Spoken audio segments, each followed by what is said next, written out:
Hi, I'm Mia. And I'm Emily. Here at Powder7 with our top 2019 picks for all mountain powder skis. These skis are generally between 95 and 106 millimeters underfoot and are really built to be able to ski off-piste, but still designed to ski well on trail. So we're gonna start off with the Genesis 106. If I could describe it in one word, it would be playful. So it's really soft and flex, but it has carbon in there and bamboo to stiffen it up and basically give it a little bit of pop as you come in and out of your turns. And that's my favorite thing about the Genesis. Basically, as you move from one turn to the next, it really propels you into that next turn, so it makes it a ton of fun to ski moguls and trees. This ski actually holds a solid edge on hardpack. It's got that full sidewall there. I was really surprised with how well it did in kind of those harder conditions and icier terrain. If you're someone who really likes to ski moguls, they do make this in a 96, a little bit faster edge to edge, still soft in flex and going to be forgiving in that type of terrain. But this 106 waist is ideal for really floating over soft snow on fresh powder days. That 106 is definitely wide enough to get me wherever I want to go on the mountain without losing that maneuverability and quickness edge to edge in variable terrain. So I think this is, a great ski for an intermediate who is progressing because it's not too stiff. It does have, that more forgiving aspect to it, but you can open it up thanks to the carbon in there and charge a little bit harder on it when you want to as well.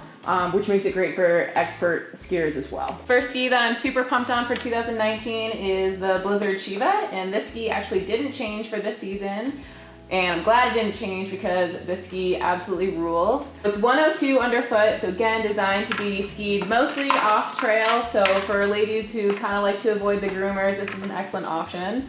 It has a pretty dramatic rocker profile, so tons of rocker in the tip and tail. You don't even have to ask this ski to float, it just wants to float. Plus that rocker profile makes it turn on a dime. So if you like to ski through trees or if you just like to make shorter, quicker turns in general, this is a great option.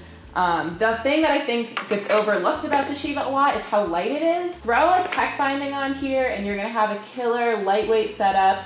Probably going to be lighter than your friends and it's going to perform phenomenal on the descent. All right, so the next ski that we have is the Nina A99 Alchemist from DPS. This ski replaces the Pure 3 construction from old DPS models, and basically this is still their high performance carbon ski. It's made with aspen wood, carbon fibers, and a titanal plate underfoot, which basically reinforces the ski where it's needed most, so you can ski fast and ski hard when you want to.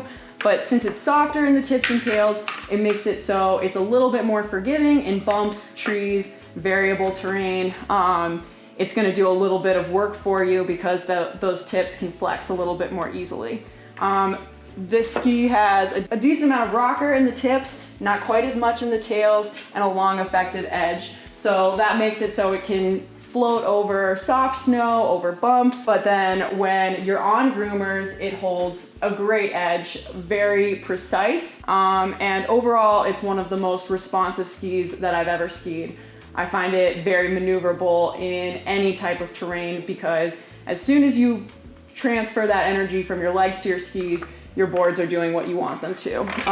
The thing I like about the A99 is that 99 millimeter underfoot waist width is a sweet spot where I don't need a ton of float in order to stay on top of soft snow just because generally lighter weight. That 99 millimeters underfoot lets me go anywhere I want to on the mountain while still being quick edge to edge. So depending on what your weight is, you might like something that's a little bit wider like the Zelda 106 Alchemist, but for me, I think this is probably the best balance between maneuverability and float. Cool, another one I'm super excited about is the Salomon Moon. And this ski just got a slight update for 2019, and usually when a ski gets a small update, people often ask, is it worth it to go with the 2019? Should I buy last year's ski? In the case of the Lumen, this is one that I would 100% recommend getting this 2019 version. The reason is that Salomon uses their patented carbon flax through the center of that ski, which makes this ski pretty light but also super damp. And then for this year, they added some basalt stringers that run horizontally through that ski. I noticed a huge difference when I was skiing this ski. It's a lot more damp, it's a lot more stable, it's very smooth. And even though this ski is designed to be skied mostly off-piste, I just couldn't believe how well it handled on the corduroy. So super pumped on it. Again, this ski has that nice progressive tip rocker, so you don't have to work to keep the ski floating. Again, just wants to float. It's got a decent amount of camber underfoot, so great for charging through chopped up snow, ice, end of the day kind of conditions. But if it's, a couple inches of fresh powder, the ski is also super floaty and fun, and you can smear your turns. So, really versatile for women who spend most of the day off trail. Another thing about the Lumen that I really enjoy, again, it's that lightweight, so awesome with a tech binding, but also killer with an alpine binding.